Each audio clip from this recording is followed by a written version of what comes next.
Bagi saya ini paradigma yang harus dirubah. Yang kita geser itu adalah kebijakan yang berkualitas.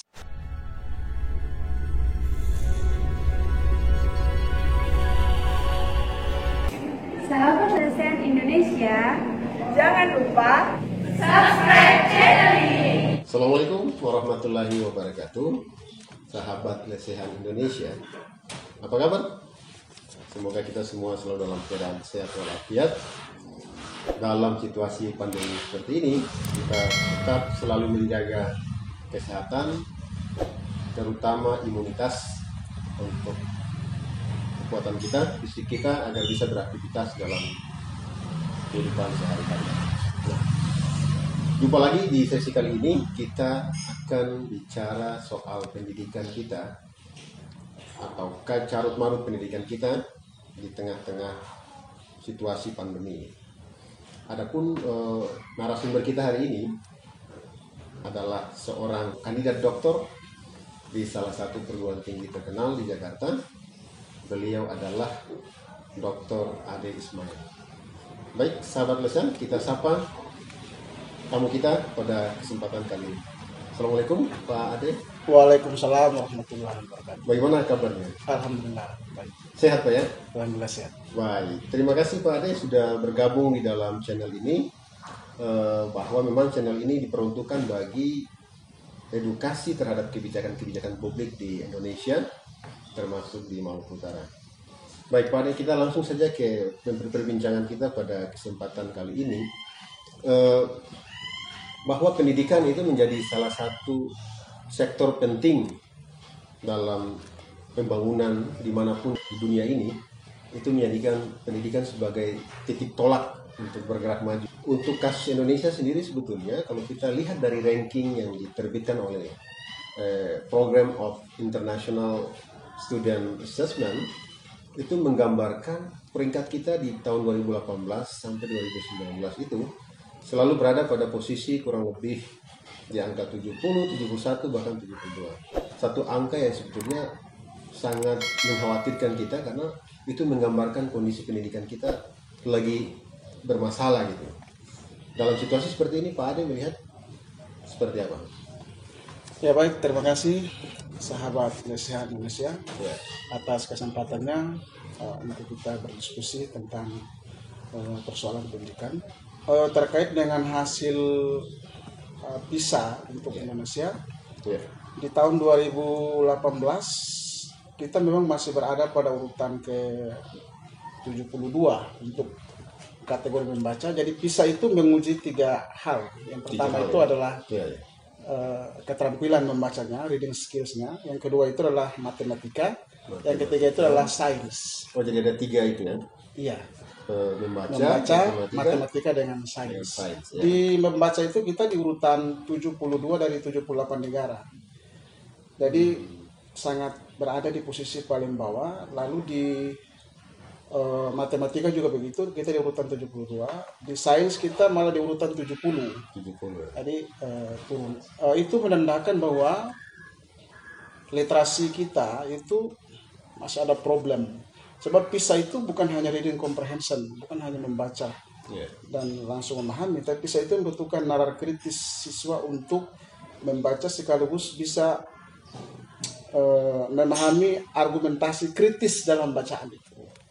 Nah itu yang kita selalu lemah. Padahal kalau mau lihat rating baca anak Indonesia, anak-anak Indonesia diperkenankan membaca sejak dia usia TK. Dan rata-rata SD kelas 1 itu dia sudah bisa baca. Tapi ketika diuji nalar bacanya di PISA, justru kita selalu berada pada urutan di bawah urutan 70, termasuk matematika, termasuk sains. Ini berarti bahwa secara konseptual membaca dan matematik, kemudian sains yang diajarkan di sekolah itu, ketika berhadapan dengan hal-hal yang bersifat operasional itu, kemudian kita belum mampu untuk itu. Padahal Indonesia punya siswa yang sudah memperoleh medali emas untuk kejuaraan internasional. Tapi itu tidak memberi jaminan bahwa dia bisa lolos dalam ujian itu. Atau bisa jadi karena ratingnya atau jumlahnya kecil secara kuantitas sehingga tidak mampu mendongkrak secara keseluruhan akumulatif jumlah siswa yang mengikuti ujian dipisah untuk Indonesia, dan rating kita berada pada urutan ke-72. Ya. Selalu. Apakah karena penyebabnya infrastruktur kita yang tidak mendukung proses pembelajaran di sekolah sehingga ranking kita makin hari makin menurun ya? Saya kira variabelnya tidak hanya satu. Ya. Kalau kita periksa variabel infrastruktur, memang kurang lebih 50% ruang kelas kita masih berada pada kondisi yang kurang baik. Saya tidak mengatakan rusak, tapi dia kurang baik. Itu secara nasional. Ruang kelasnya ya? Ruang kelasnya, Okay. ruang kelas. Infrastrukturnya begitu. Ya. Yang kedua, budaya literasi kita untuk membaca kritis itu kesadaran itu masih rendah, sehingga siswa-siswa yang mengikuti tes itu punya kemampuan nalar kritis itu yang harus diajarkan, sehingga ketika dia membaca dia bisa tidak hanya memahami, tapi dia paham betul tentang ide-ide kritis yang ada dalam teks yang dibaca. Karena kalau hanya reading comprehension semua orang pasti bisa, tetapi ada hal-hal yang sifatnya bisa harus lebih jauh mereka dalami agar bisa rating untuk bisanya itu bisa naik setiap tahun yang dilakukan. Nah, saya lihat kebijakan pemerintah melalui Merdeka Belajar itu sudah mulai mengarah ke situ, karena UN itu diganti dengan assessment keterampilan atau keterampilan minimal ya, kognitif yang minimal ya.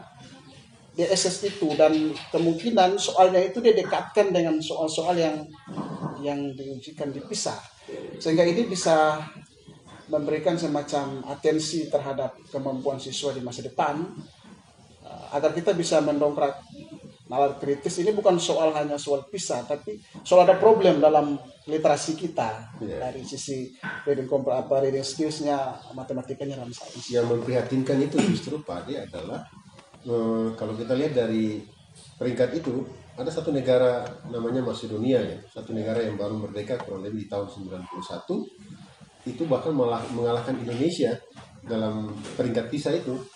Iya. Bahkan Finlandia yang dikatakan sebagai negara dengan kualitas pendidikan terbaik nomor 1 dunia, itu dia di bawah Cina. Dia di bawah Cina beberapa negara. Cina justru urutan nomor 1 dalam tes PISA itu. Tetapi ini dinamis, dia tidak bertahan. Kalau budaya literasi kita kuat, maka saya kira kemampuan atau daya kritis siswa-siswa di Indonesia akan berkembang dari setiap saat. Baik, pada kita ke soal yang lain ya. Ada soal yang urgent juga dibicarakan di dalam perbincangan di dunia pendidikan kita, itu adalah soal bagaimana sinergisitas antara kebijakan pemerintah daerah dan pemerintah nasional kita dalam soal pendidikan. Misalnya ada persoalan di daerah-daerah tertinggal, kemudian terbelakang, terdepan, dan segala macam itu, 3T ya istilahnya. 3T. Nah, sejauh ini Pak Ade melihat bagaimana sinergisitas itu dilakukan? Ya, jadi sistem pendidikan kita itu lebih berpusat pada wilayah-wilayah perkotaan. Kita lihat bahwa hierarki asesmen kemampuan siswa Indonesia itu masih berpusat di kota-kota besar, di Jogja, di Jakarta. Wilayah timur selalu berada pada urutan yang paling bawah.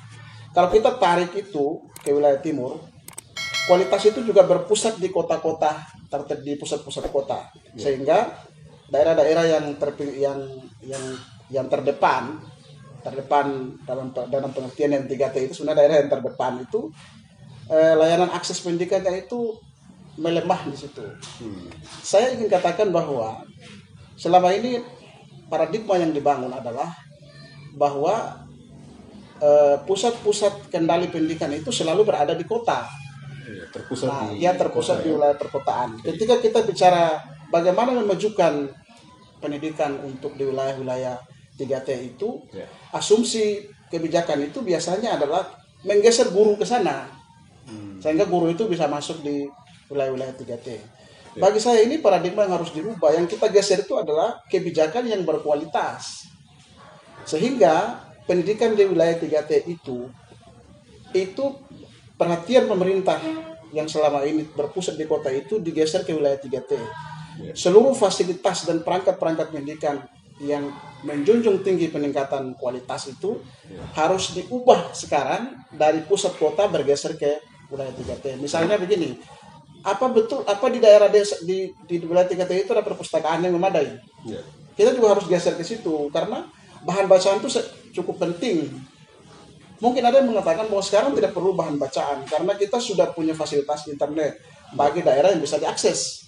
Tapi untuk daerah-daerah yang tidak bisa mengakses internet misalnya, dia butuh bahan bacaan yang offline atau bahan bacaan yang cetak. Nah, pemerintah harus berpikir bahwa ini harus kebijakan-kebijakan strategis ini harus ditingkatkan di sana. Yang kedua, kalau misalnya pemberdayaan yang selama ini dilakukan guru itu berpusat di kota, sekarang sudah saatnya bahwa kalau ada pelatihan-pelatihan yang bersifat memberdayakan kompetensi pedagogik guru, maka mereka yang berada di 3T itu harus diprioritaskan sehingga ada imbas yang nanti dapat meningkatkan rating kualitas. Jadi sinergitasnya itu harus dibangun melalui koordinasi yang kuat untuk pemerintah agar supaya wilayah 3T menjadi sorotan dalam pengertian bahwa kebijakan peningkatan termasuk layanan kualitas kemudian aksesibilitas pendidikan itu harus dibuka di wilayah 3T itu. Apakah selama ini di Maluku Utara taruhlah seperti itu, kebijakan seperti itu sudah dilakukan oleh pemerintah daerah, terutama pemerintah provinsi terhadap daerah-daerah yang kita sebut sebagai, kita kategorikan sebagai 3T itu? Sejauh ini kalau yang saya lihat memang pemerintah di Maluku Utara memiliki fokus terhadap pendidikan karena visi pemerintah Maluku Utara itu urutan pertama itu adalah cerdas. Mencerdaskan. Sehingga kalau dilihat dari visi itu berarti konsentrasi pendidikannya itu konsentrasi di wilayah pendidikan menjadi sangat penting.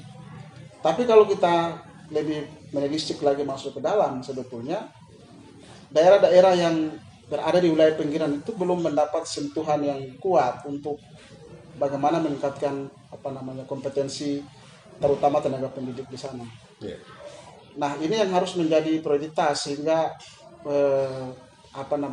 pemerintah tidak hanya memfokuskan pada pembelajaran tapi kebijakan peningkatan kualitas di kota, di wilayah-wilayah pusat perkotaan atau di wilayah di pusat-pusat pemerintahan, tapi juga menyentuh di daerah-daerah yang 3T yang kita sebutkan tadi. Tapi dalam segi dukungan anggaran, alokasi fiskal bagi sektor pendidikan ini sudah cukup terpenuhi di provinsi maupun kabupaten kota. Relatif alokasi 20% di sektor pendidikan ini sudah cukup terpenuhi, Pak. Iya, kalau kita baca skema anggarannya cukup terpenuhi 20%. Tapi kalau kita perhatikan lagi berapa skema anggaran untuk peningkatan sumber daya dengan skema anggaran untuk sarana prasarana itu belum berimbang. Nah, itu bisa dilihat dari rekomendasi kemarin yang kita baca di media massa, rekomendasi DPR terhadap LKPJ pemerintah provinsi. Nah, itu perlu ada perimbangan untuk itu sehingga SDM-nya juga harus digenjot besar-besaran. Jadi tidak saja pada fasilitas infrastrukturnya tapi juga soft skill-nya itu. Ya, betul, dua-duanya penting. Semua orang butuh infrastruktur yang memadai. Tetapi kita juga butuh sumber daya yang kuat. Dan salah satu cara untuk memicu sumber daya yang kuat itu adalah dengan meningkatkan kompetensi guru. Kompetensi guru itu bisa dipicu dengan dua metode. Pertama, dia harus studi lanjut untuk meningkatkan kompetensinya. Yang kedua, dia harus dilatih secara kontinuitas.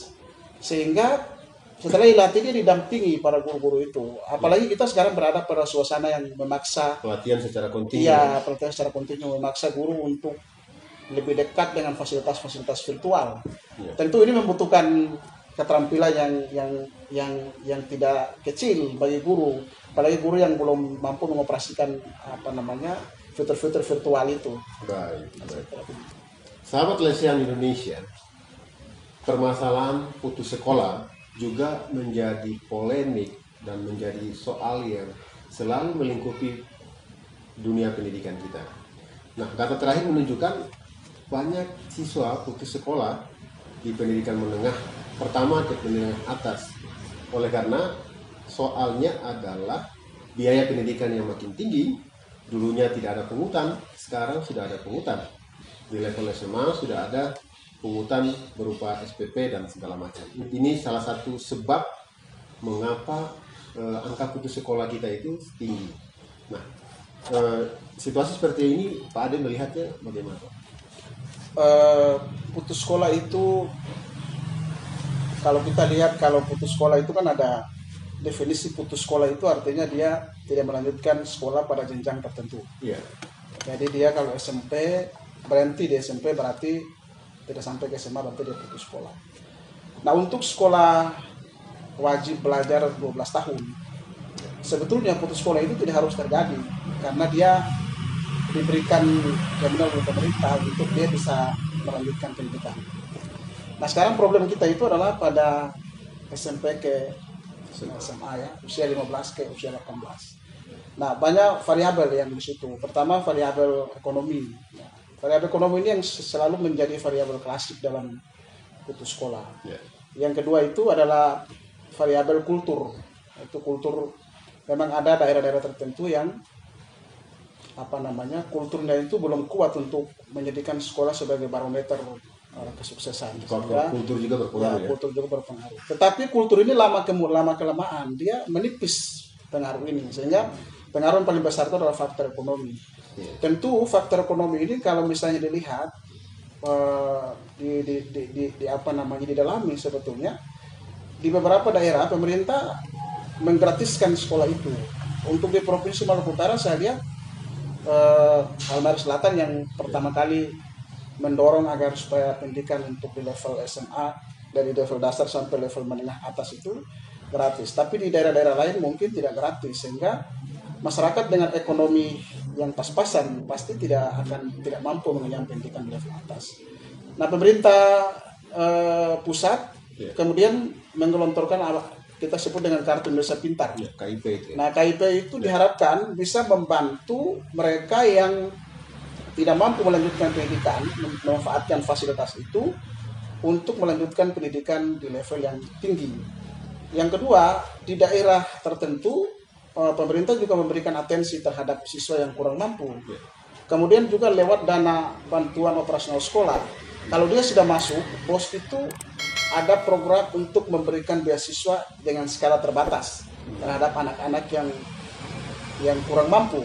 Itu bisa diberikan semacam ada bantuan terhadap siswa yang punya prestasi akademik, tetapi dia tidak mampu secara ekonomi. Nah, langkah-langkah ini yang harus bagi saya pemerintah daerah juga harus mendorong langkah ini supaya jangan sampai ada anak yang putus sekolah karena soal beban ekonomi.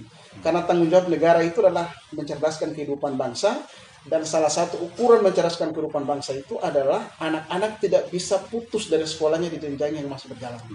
Saya kira begitu, Pak. Ya.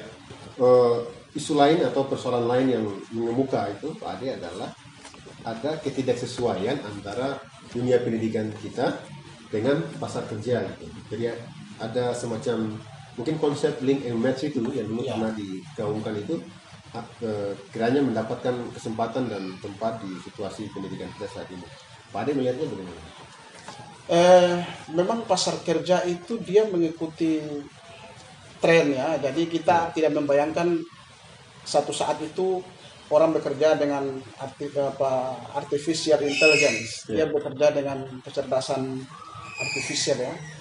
Kita masuk di tol itu kita tidak perlu lagi bayar uang cash, cukup kita pakai kartu aja. Nah, itu yang dia di satu sisi dia mengefektifkan perjalanan orang, sisi lain dia memangkas tenaga kerja karena ada semacam pekerjaan manusia dikerjakan oleh mesin. Yang kedua, isu tentang relevansi pendidikan dengan pasar kerja itu ini menjadi isu hangat, karena kalau kita memproduksi lulusan kita yang tidak match dengan lapangan kerja, ini juga hal yang paradoks. Di satu sisi lulusan kita makin banyak, di sisi lain lulusan kita tidak bisa terserap karena kita tidak memiliki link and match antara jurusan yang kita kita bina dengan pasar kerja. Nah, saya lihat di konsep pemerintah mereka menggunakan apa yang kita sebut dengan kampus merdeka. Kampus Merdeka. Nah, Kampus Merdeka ini menjadi terobosan yang bagi saya ini terobosan yang besar, karena mahasiswa diberikan keleluasaan untuk dia kuliah 3 semester di luar program studi. Iya. Sehingga dia bisa belajar di sana, dia bisa magang di sana, dia bisa menambah wawasan di sana, dan 2 program studi 2 semester itu bisa dilakukan di luar perguruan tinggi yang dia tempat dia belajar, dan satu semester di dalam perguruan tinggi di semester yang berbeda. Iya. Nah, ini peluang untuk bisa dia belajar lebih banyak. Yang kedua, kita harus melihat bahwa kalau itu yang terjadi, maka kita harus semacam membuat penyelarasan atau mereview kembali kurikulum kita, agar kita bisa menyesuaikan dengan kecepatan dunia kerja yang harusnya memenuhi perguruan tinggi atau sekolah-sekolah vokasional memenuhi unsur-unsur pasar kerja itu. Saya kira begitu. Problemnya sebetulnya adalah dunia kerja itu atau dunia industri itu kesulitan mendapatkan tenaga kompetensi karena kebutuhan di pasar kerja itu tidak lagi punya kesesuaian dengan keterampilan yang dimiliki oleh tenaga kerja kita yang keluaran baik di pendidikan vokasi maupun pendidikan tinggi lainnya. Iya, kalau itu problemnya saya kira balik lagi pada soal kurikulum kita. Balik lagi pada kurikulum kita. Kita punya kurikulum kita itu lulusan apa yang kita harapkan ke depan dengan membaca pasar kerja, sehingga di perguruan tinggi atau di vokasional, di sekolah-sekolah vokasional atau di perguruan tinggi, setiap beberapa tahun sekali harus kita bicarakan, diskusikan lagi soal kurikulum kita, sehingga apakah kurikulum kita itu bisa match dengan dunia pasar kerja. Meskipun tidak semua lulusan di perguruan tinggi itu tidak semua itu harus tersedot di pasar kerja yang tadi disampaikan. Tetapi paling tidak dia punya bayangan, kalau misalnya dia lulus dari program studi ini, kira-kira dia bisa relevan, ilmunya ini bisa match dengan dunia pasar kerja yang mana. Yang itu yang harus dibicarakan. Saya lihat di kampus kita sudah beberapa fakultas merubah nomenklaturnya untuk menyesuaikan dengan irama ini. Saya lihat seperti itu. Dengan nomenklatur fakultas yang dulunya misalnya hanya satu nama, misalnya dia merubah nomenklatur itu. Saya kira itu salah satu bacaan yang cerdas, karena dia menyesuaikan dengan kondisi yang sedang terjadi. Sahabat lesehan Indonesia, di tengah-tengah situasi pandemi seperti saat ini, dunia pendidikan kita dituntut untuk melakukan pembenahan atau berbenah diri, baik dari sisi kurikulum, metode belajar, maupun dari segi lainnya. Nah, dalam situasi pandemi seperti ini, Pak Ade, dunia pendidikan pun harus melakukan pembenahan. Pak Ade melihatnya seperti apa ke depannya? Iya, sekarang itu seluruh proses pendidikan dilakukan secara virtual. Ya. Sebetulnya model pembelajaran virtual itu telah digencarkan dengan apa yang kita sebut dengan blended learning, yaitu pembelajaran dengan sebagian dilakukan dengan tatap muka, sebagian dilakukan secara virtual. Ini sudah menjadi isu di tahun 2000-an. Tetapi kita karena terbiasa dengan tatap muka, ini dia menjadi ada semacam shock dalam dunia pendidikan kita, karena tiba-tiba kita tidak bisa melakukan proses belajar dengan cara tatap muka. Nah, di situasi seperti ini kita berhadapan, atau kalau kita buat semacam kerucut, ada 3 kategori, saya katakanlah misalnya tenaga pengajar atau peserta didik ketika kita menghadapi pandemi. Yang pertama, mereka yang melek terhadap aplikasi virtual. Nah, mereka ini enak saja. Kelompok milenial ini dia menikmati sekali proses belajar ini kalau dia punya fasilitas dan yang cukup. Yang kedua, mereka yang harus belajar full untuk bisa mempelajari semua kebutuhan belajar. Yang ketiga, mereka yang tidak terlalu melek teknologi, di saat yang sama dia harus mengoperasikan proses belajar mengajar ini. Dan di daerah Maluku Utara, kemungkinan besar kita berada pada pada level yang kerucut yang paling bawah. Pertama, karena sebagian besar kita berada pada wilayah pesisir, yang kemungkinan besar akses internet itu belum bisa terjangkau dengan itu. Ini problem besar. Sementara dia di wilayah atau di zona-zona yang tidak bisa melakukan tatap muka. Yang kedua, ada yang mereka bisa mengakses informasi, tapi soal keterbatasan dari sisi ekonomi, sehingga dia tidak bisa membeli seluruh fasilitas seperti data, paket internet dan segala macam. Dan yang ketiga, mereka yang enjoy saja, ada fasilitas yang baik dan ada kemampuan untuk melakukan itu. Nah, proses belajar ini ke depan, tentu kita tidak bisa memprediksi apakah proses belajar virtual ini dia berakhir kapan. Kita harapkan supaya ini segera berakhir, wabah ini, supaya proses belajarnya berjalan secara normal. Tetapi kita harus mengambil langkah strategis supaya seluruh baik peserta didik maupun pendidik itu sudah sepatutnya kita bekali mereka tentang pengetahuan sistem belajar secara virtual, agar supaya kalau proses ini dia berjalan terus menerus bisa saja dibarengi dengan proses tatap muka kalau kondisi sudah normal, atau proses virtual ini berjalan lebih baik dan bisa diprediksi akan menjangkau di seluruh link di dunia pendidikan. Dan kita belum bisa menjustis bahwa ini proses yang kurang baik karena kita belum bisa ukur. Jangan-jangan proses yang virtual ini yang kita agak sedikit shock ini nanti diukur pada satu ketika dia menghasilkan semacam kualitas pembelajaran yang baik karena siswa mandiri.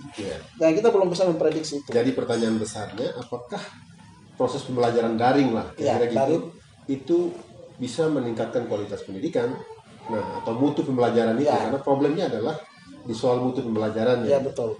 Yang kedua, soal daerah-daerah yang keterbatasan jangkauan internet misalnya, apakah pemerintah perlu melakukan subsidi atau semacam apalah kebijakan yang membuat akses pembelajar itu, masyarakat peserta belajar itu terhadap internet bisa dilakukan? Saya kira idenya begini, gagasan begini, bahwa siswa pada usia belajar itu tidak bisa putus sekolah.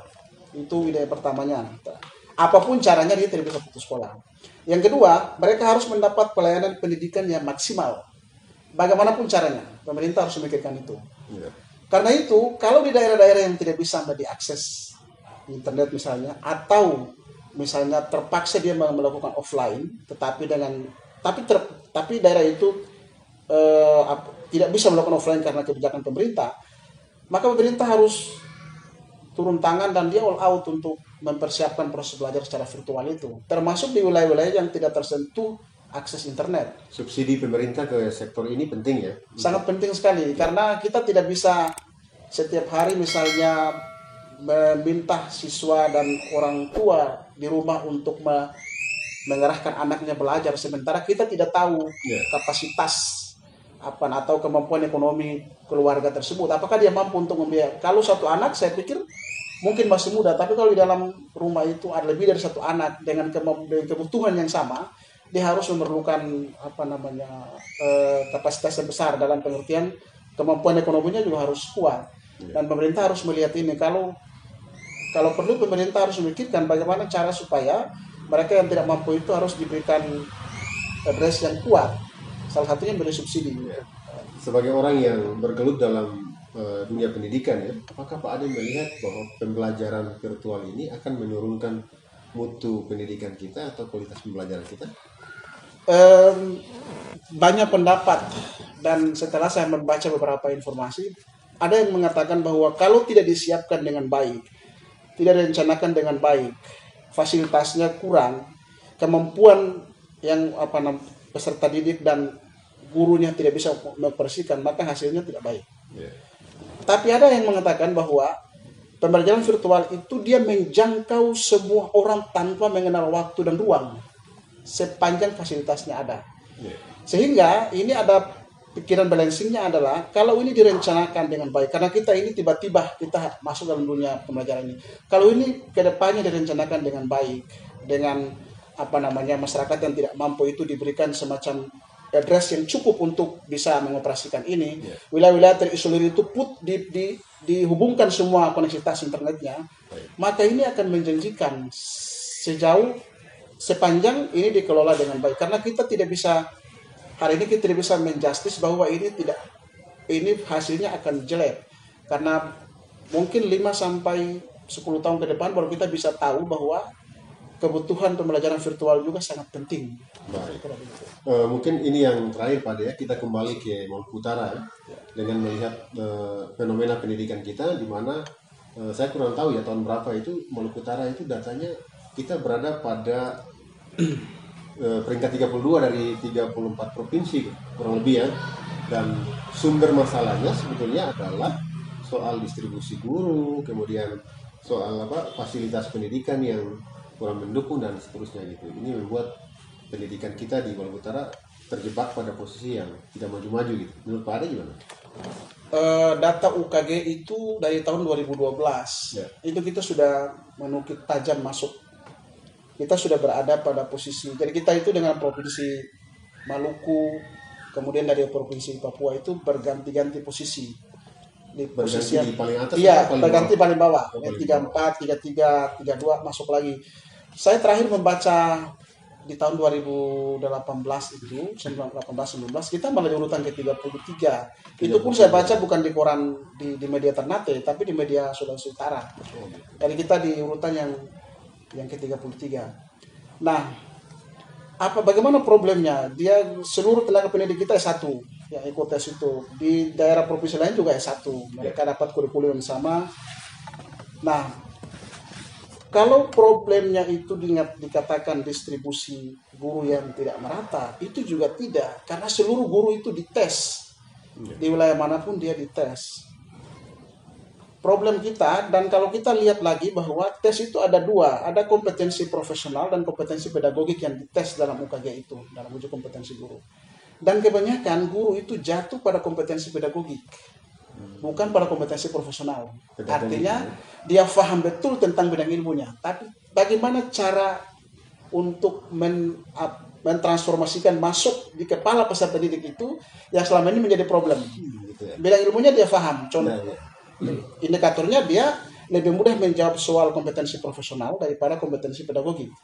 Itu satu. Itu artinya kalau kita diagnosa itu artinya mereka ini perlu diberikan semacam pelatihan peningkatan kompetensi yang kuat untuk meningkatkan kompetensi pedagogiknya.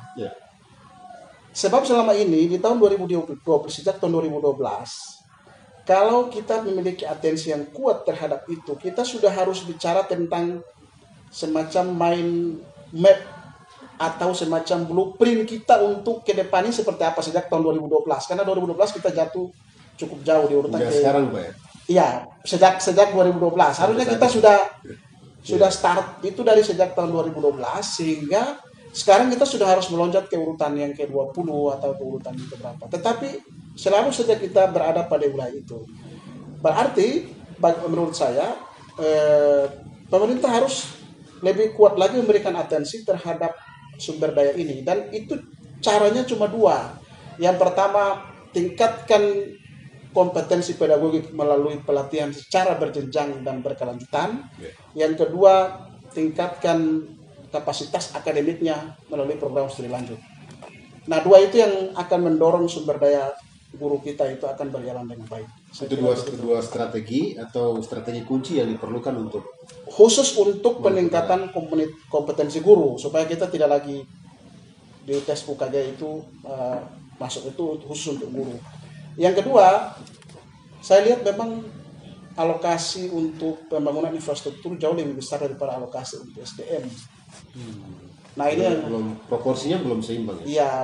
Padahal intervensi terhadap SDM ini cukup penting. Saya kira kalau itu dilakukan secara baik dengan mengkoordinasikan seluruh kabupaten kota dengan jumlah guru di Provinsi Maluku Utara. Tadi saya coba lihat di data kita mungkin untuk guru SMA di atas 9 ribuan di tingkat SMA, belum lagi guru SD. Kalau ini dikerjakan atau dikoordinasikan dengan baik dengan program studi lanjut untuk guru, maka saya kira perlahan-lahan kita akan bangkit dari carut marut ini, saya kira. Baik. Demikian sahabat Lesihan Indonesia, perbincangan kita pada kesempatan kali ini. Semoga ini bisa memberikan banyak informasi literasi dan edukasi terhadap kebijakan publik kita di Indonesia maupun di Maluku Utara. Sekali lagi Pak Ade, terima kasih. Ya, sama-sama. Selamat latihan. Subajo.